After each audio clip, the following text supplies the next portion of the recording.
Lopez. I've been in Hope Squad for 4 years, and I'm a junior in Carroll Senior High School in Texas. My name is Manvi Srivastav. I've been in Hope Squad for 3 years, and I go to Rock Hill High School in Frisco, Texas. Hi, I'm Caitlyn Spalding. I have been in Hope Squad for 4 years. I'm a senior at Lakota East in Westchester, Ohio. So today's topic is balancing life. And some little details. Our first point is figuring out what takes up most of your time. When you're trying to figure out what takes up most of your time, you have to figure out what distracts you the most. And you have to be able to know what is the most time consuming and unnecessary. So I know for a lot of us, whether the age it is, our phones and social media are very, very unnecessary and take up a lot of time for us. Whether it's Facebook, Instagram, TikTok. I even find myself scrolling on TikTok for hours on end when I could easily get up and do something else and do something more productive. The next point is work out your goals. What do you want to achieve is a good question to ask yourself. And how are you going to spend your time wisely to achieve that goal? Whether it is goals throughout your day or goals through your week, it'll be easier for you to achieve those because they're smaller goals that you can see the actual way to them. You have to know what your goals are and you have to plan to get them done. So great ways to plan for your goals is writing them down. And now Maia is going to talk about agendas. Yes, thank you, Caitlyn. Like she said, having goals and planning them out is really important. And a great way to be able to keep track of those goals is to create an agenda or a list, because we all know schedules are easier to follow when they're planned out. This is why it's good to practice writing down what you need to get done for at least a week in advance so that you know what you need to get done in that span of time. And you're able to keep track of everything that you have to do. You should try to incorporate daily reminders, because those are really useful when knowing what you have to do for the day and where you have to be and all of that. And it helps you keep track of your agenda. Some examples of agendas that you can use are like the paper planner, which is really simple, paper and pencil, and you write it down. And then Google Calendar, which is an online version. And it's a calendar where you can write all of the events that you have down. And it also gives you notifications. Notion, which is an all-in-one workspace. You can write down lists, create calendars, create notes, multiple things. And the last one is to-do lists / reminders, which reminders are on your phone. You can write down the reminder that you need to do, and it sends you a notification when you have to do it. Keeping up with your agenda, which is the next point, is the most important part of having an agenda, because an agenda doesn't really work if you don't keep track of it.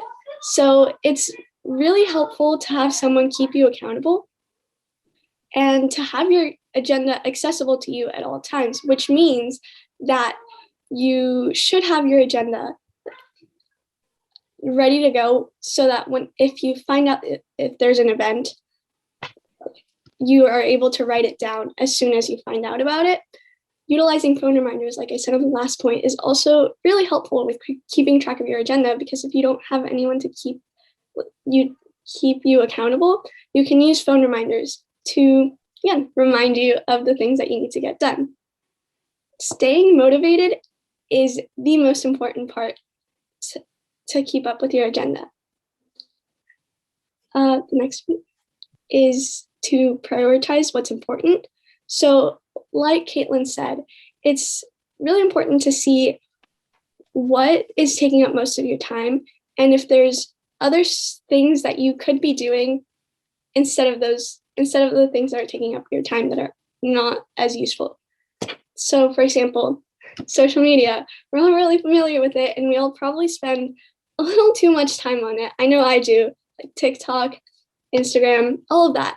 So you should ask yourself if there's something that needs to be done sooner than something else. This is why prioritizing is useful. You can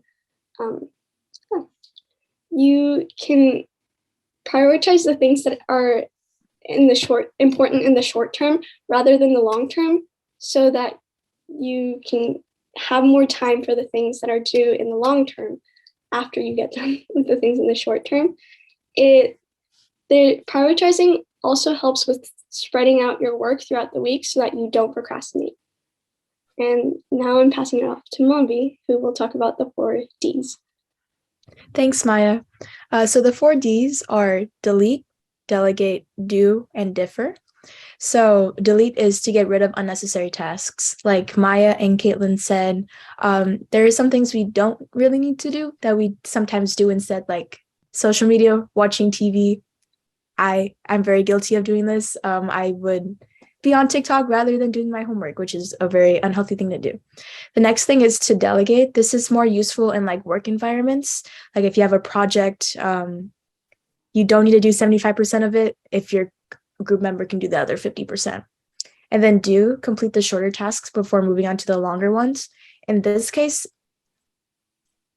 this way, you can get the shorter things out of the way so that you have the rest of the time to do the longer tasks. If you try to finish the long tasks and it takes longer than you think, then you might have to scramble to get the shorter tasks done in time. And then differ, put a project on hold if it doesn't need to be completed right away.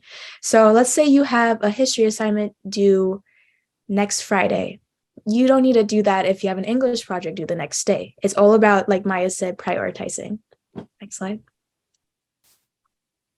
But most importantly, self-care is the most important. Taking breaks is very important. In these breaks, you can have time for your hobbies or take something out of your day to do something you enjoy. It's really important that you take those breaks so that you don't overwhelm yourself too much. Because if you are just having the mindset of, I need to do this and you complete this, it can really be detrimental to your mental health.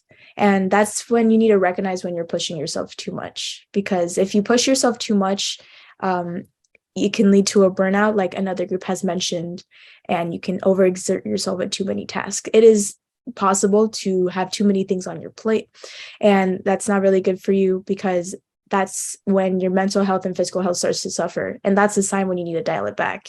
Usually for physical health, your hygiene is the first to go. You usually stop showering or stop brushing your teeth. And when that starts to happen, that is a red flag. That is a sign that you are stretching yourself too thin. So it's really important just to find that healthy medium, which again is easier said than done. What really helps me find the healthy medium is like remembering my initial goal. Once you remember why you're doing everything you are, sometimes you realize, wait, I don't need to be doing this in order to achieve my goal, which can help balance out a lot of the extra things you have. Which, speaking of balancing, I'm going to pass it on to Maya to learn what's a balanced life. Yes, so what does it mean to live a balanced life? Being organized, staying healthy and hydrated, and spending time with family and friends are all parts of having a balanced life. There will obviously be times when you're more stressed, but keeping an organized schedule and prioritizing important activities will help reduce that stress. Asking for help from others is also a really big part of staying balanced. Know when you need help and act on it. There are so many benefits from having a balanced life, like experiencing an increase in energy, restful sleep, mental clarity, and overall just feeling good about yourself. This is why living a balanced life is important. And so the QR code over here leads to a list of how you can manage your time. It's just a little takeaway from our presentation. Thank you so much for listening and following along with our presentation. I hope you can take something away from how to balance your life. Bye.